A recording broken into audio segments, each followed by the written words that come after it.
لیکن رب اور عبد کے رشتے میں کوئی لمٹ نہیں ہوتی، کوئی انا نہیں ہوتی، کوئی سیلف ریسپیکٹ نہیں ہوتی. آپ سے نچلا کوئی ہو ہی نہیں سکتا. آپ غلام ہیں، عبد ہیں، اور اللہ رب ہے. یہ بات میں اس لیے سمجھا رہا ہوں کہ جب انسان اتھارٹی مان لے نا کسی کی، تو پھر اس سے سوال پوچھنے کی تمیز بدل جاتی ہے. آپ کو کسی پولیس والے نے روکا، آپ کو اس نے چلان دیا، آپ کیا کیا؟ یار یہ تو کیوں نہیں بنتی اس طرح چلان کی، کیا بکواس ہے؟ ایسے کوئی بات کرتا ہے پولیس والے سے؟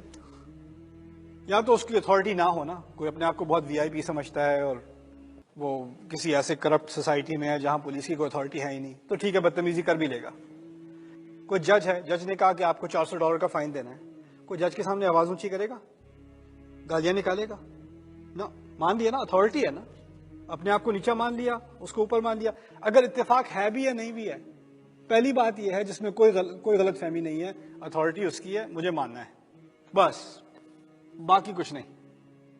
بھیک مانگ سکتا ہے آدمی، پلی کر سکتا ہے، اپیل کر سکتا ہے، لیکن آگے سے آواز نہیں اٹھائے گا، شکایت نہیں کرے گا ایسے کہ یہ تو تکی نہیں بنتی، نا انصافی ہے یہ نہ نہ نہ نہ، ایسا نہیں ہوتا.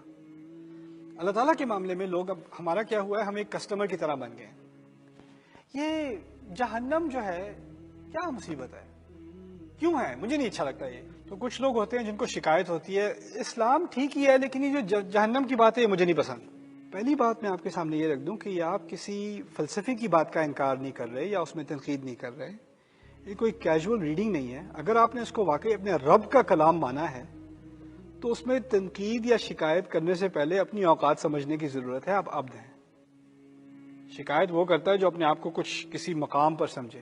دیکھیے ہم اب ایسے کلچر میں ہیں کہ آپ کوئی بھی کتاب پڑھتے ہیں تو آپ کسٹمر ہیں، آپ اس کو ریویو دیتے ہیں کہ یہ کتاب ٹھیک تھی، اس میں یہ چیز مجھے اچھی لگی، یہ بری لگی. فلم دیکھتا ہے کوئی تو اس کو سٹار ریٹنگز دیتا ہے، 3 سٹارز ہے یا 2 سٹارز ہے یا 5 سٹارز ہے یا 4 سٹارز ہے. ایسا ہی ہوتا ہے نا. ہر چیز کو پڑھ کے آپ کرٹیک کرتے ہیں، ایویلیویٹ کرتے ہیں، اپنی پسند یا ناپسند کے بارے میں بحث کرتے ہیں. اب ہم یہی ایٹیٹیوڈ قرآن کی طرف لے آئے ہیں، اللہ کے کلام کی طرف. یہ چیز مجھے اچھی لگتی ہے، یہ چیز مجھے ذرا صحیح نہیں لگتی. یہ عبد کا ایٹیٹیوڈ نہیں ہے، یہ کسٹمر کا ایٹیٹیوڈ ہے. اور ہم اس بات کو اب یعنی ہمارے ذہن سے یہ بات نکل چکی ہے کہ ہم اصل بات کر رہے ہیں اپنے رب کے بارے میں جس سے زیادہ اتھارٹی کسی کی ہے نہیں. آپ کو کبھی جرت بھی نہ ہو کسی جج کے سامنے کہنے کی آپ کی یہ بات تو مجھے پسند ہے، یہ نہ، اس کی غیر موجودگی میں کہہ دیں گے آپ. اگر وہ سامنے نہ ہو تو آپ کہہ دیں گے. لیکن اگر آپ نے اور میں نے مان لیا کہ اللہ ہم تمام کا شاہد ہے، ہم کو ہمیشہ دیکھ رہا ہے، ہماری بات سن رہا ہے، وہ ہوا السمیع العلیم، اور پھر ایسی بات کرنا جانتے ہوئے کہ خدا سن رہا ہے، تھوڑا اندازہ کریں. صحیح لگتا ہے؟ ہادانی خصمان اختصموا فی ربہم. میں آپ کو مثال دیتا ہوں. آفس میں آپ کا باس ہے، آپ کو اچھا نہیں لگتا، آپ بریک روم میں لنچ روم میں بیٹھے ہوئے ہیں، باس کے کیڑے نکال رہے ہیں، یار اس کو تو مینجمنٹ بھی نہیں آتی، خواہ مخواہ کا غصہ کرتا رہتا ہے، یہ کرتا رہتا ہے.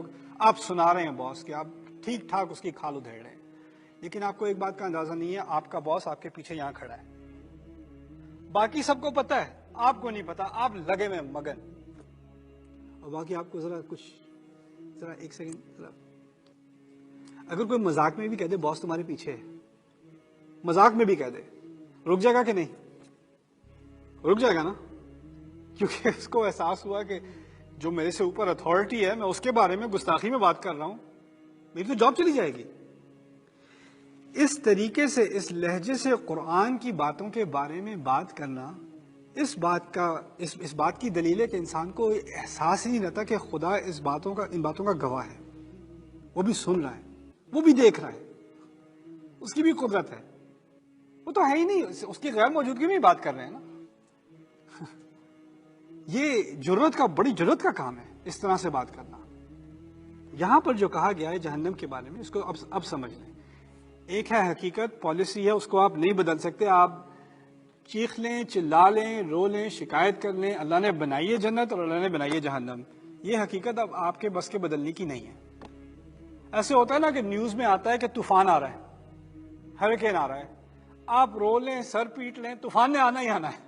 اب آپ نے یہاں سے نکلنا ہے کہ نہیں، وہ آپ پر ہے. آپ نے ویدر مین کو نہیں کوسنا ہے، اس کی وجہ سے آ رہا ہے، نہیں اس نے تو صرف خبر دی ہے آپ کو، یار وہ طوفان لے کے نہیں آ رہا، وہ آپ کی جان بچا رہا ہے. دیکھیے جہنم نے آنا ہی آنا ہے، جنت نے آنا ہی آنا ہے. ہم ہیں درمیان میں. ابھی ہم اس ایک کمرے میں ہیں, اس کمرے سے 2 ایگزٹ باہر ہیں, ایک دروازہ ادھر, ایک دروازہ سیدھے ہاتھ پہ جنت کا, دوسرا دروازہ الٹے ہاتھ پہ جہنم کا. ہم ابھی اس دنیا میں بیٹھے ہیں. اللہ تعالیٰ نے دونوں دروازے کھول کے ہمیں ویو دکھا دیا. دیکھو اس دروازے کے پیچھے یہ ہے, اس دروازے کے پیچھے یہ ہے. قرآن میں اللہ تعالیٰ نے دونوں دروازے کھول کے جو ہے وہ بتا دیا.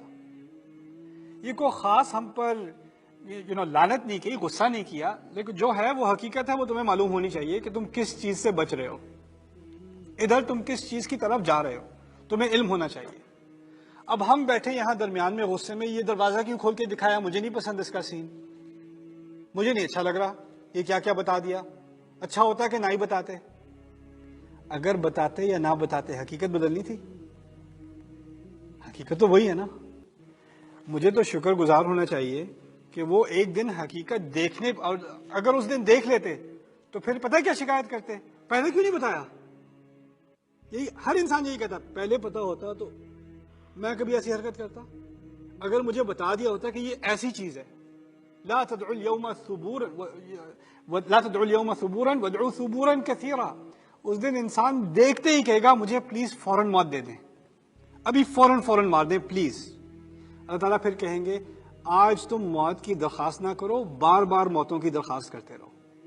لا تدعوا اليوم ثبورا وادعوا ثبورا كثيرا. اس سے بہتر یہ نہیں ہے کہ پہلے سے انسان کو پتہ چل جائے کیا چیز ہے, کیا ہولناک حقیقت ہے.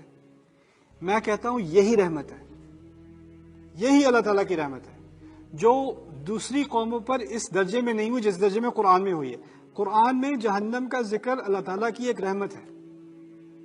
جیسے آپ اندازے سے سمجھ لیں, مثال کے ذریعے سے سمجھ لیں, جیسے آپ نیوز رپورٹ سن رہے ہیں کہ یہاں پر ایک سونامی آ رہی ہے, بڑی ویو آ رہی ہے, سیلاب آنے والا ہے, شہر سے نکل جاؤ, وہ بری خبر رحمت ہے.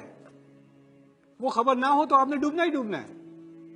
اس خبر کو کوس رہے ہیں اب کہ یہ کیوں خبر دے دی, کیوں بتا دیا. یہ حقیقت ہے بھائی, حقیقت سے نہیں بھاگ سکتے آپ.